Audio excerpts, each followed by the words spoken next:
फ़खर, आज की जो प्रेस कॉन्फ्रेंस है उसकी टाइमिंग कितनी अहम, खास करे जो अभी पड़ोसी मुल्क में आला सतह का इजलास भी हो रहा है, मोदी साहब उसकी सरबराही कर रहे हैं, आपको लगता है कि इसके बाद इंडियन रिएक्शन क्या एक्सपेक्टेड है या क्या तवक्को है आपकी एटलीस्ट? बहुत शुक्रिया एलिना। मैं इसी हवाले से 3 पहलुओं के ऊपर बात करना चाहता हूँ। पहला तो ये कि ये जो इंडिया की तरफ से एक स्टेट स्पॉन्सर्ड जो दहशतगर्दी के जो आज टाइमली एक वो किए गए हैं, DGISPR की तरफ से सबूत पेश किए गए हैं,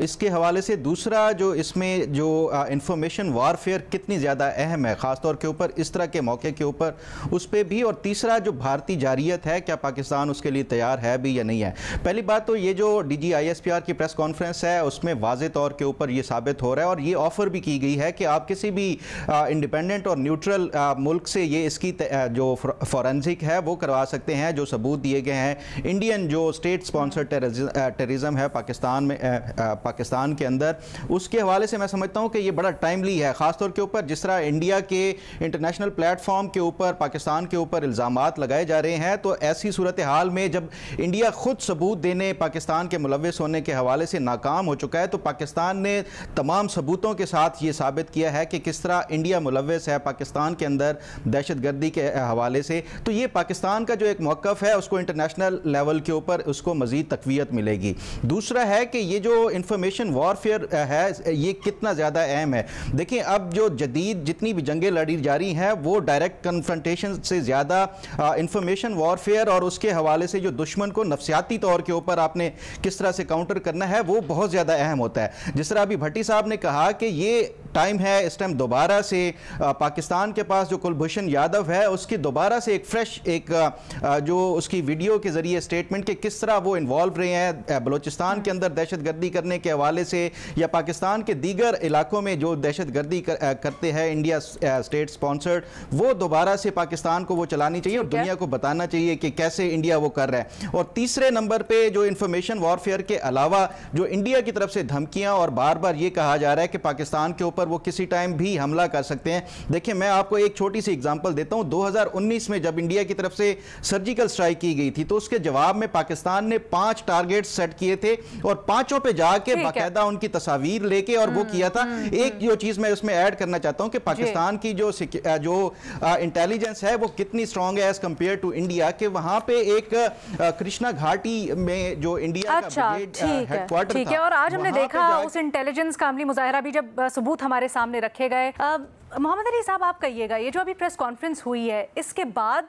आप क्या एक्सपेक्ट कर रहे हैं रिस्पांस, क्योंकि इंडिया में इस वक्त आला सतह का इजलास चल रहा है, उनके चीफ्स, उनकी जो सारे सिक्योरिटी से मुतल्लिक इंपॉर्टेंट पर्सनल बैठे हुए हैं, क्या आपको लगता है पाक भारत कशीदगी कोई नया रुख इख्तियार कर सकती है, क्या कर सकती है इस प्रेस कॉन्फ्रेंस के बाद? मुख्तसरन मैं 30 सेकंड में ये बताऊंगा कि मुझे यूँ लगता है कि भारत ने इस दफ़ा पाकिस्तान की जो रिजॉल्व और कैपेबिलिटी को अंडर एस्टिमेट किया है,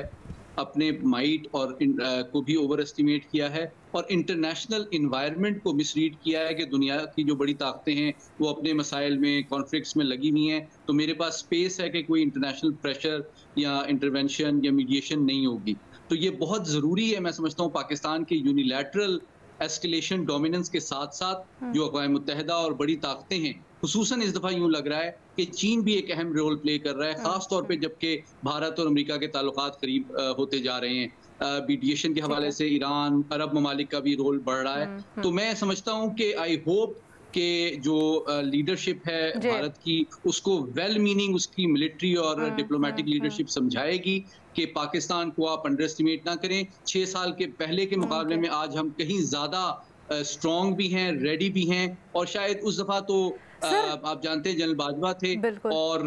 DGISI जो थे वो लेफ्टिनेंट जनरल आसिम मुनीर थे जो कि अब आर्मी चीफ हैं। तो मुमकिन है इस दफ़ा हम उतना सब्र व तहम्मुल ना दिखाएं और एक से ज़्यादा अभिनंदन को किसी गलती की सूरत में हमें अच्छा, पुलवामा का आपने हवाला दिया, साफ़ी साहब, तारीख को देखें तो हमने देखा 12 दिन बाद गैर कानूनी कार्रवाई एक रिस्पांस की सूरत में, स्ट्राइक की सूरत में इंडिया ने दिया, फिर हमने भी उसका रिस्पांस दिया। क्या आप देख रहे हैं अभी खदशात तो मौजूद हैं, लेकिन आज की प्रेस कॉन्फ्रेंस क्या चीज़ों को ज़रा डीएस्केलेट कर सकती है? देखिए, ये तो इस मरतबा पहली मरतबा ये हुआ कि आलमी बरादरी की तरफ से इंडिया को कोई पजीराई नहीं मिली आप देखें कि अक़वाम मुत्तहिदा से जो करारदाद आई उसमें भी कोई ऐसा फ़िक्रा नहीं है जिसको इंडिया अपने मौक़िफ़ की तायीद के लिए इस्तेमाल करे, और उसमें ऐसे फ़िक्रे हैं जिसको पाकिस्तान अपने मौक़िफ़ की तायीद के लिए इस्तेमाल कर सकते हैं। ठीक है। इसी तरह बाकी दुनिया में जो उसका पहले से बहुत ज़्यादा ख़राब है, और इस मरतबा कनाडा जो पाकिस्तान का इल्ज़ाम है वो कनाडा का भी इल्ज़ाम है, कनाडा जैसे मगरबी मुल्क का भी इल्ज़ाम है और उसमें भी वज़न है। तो ये सारी चीज़ें पाकिस्तान के मौक़िफ़ को तक़वियत देती हैं। अच्छा, ये जो आपने कहा ना ख़ास तौर पे कि चीन का, तुर्की का यहाँ पर सालिसी और ख़ास तौर पे पाकिस्तान के साथ खड़े होना, इसको भी आने वाले दिनों में एक्सप्लोर करेंगे। Because of course situation room आपको लम्हा बलम्हा सूरत हाल से आगाह रखे हुए है, आइंदा भी रखेगा।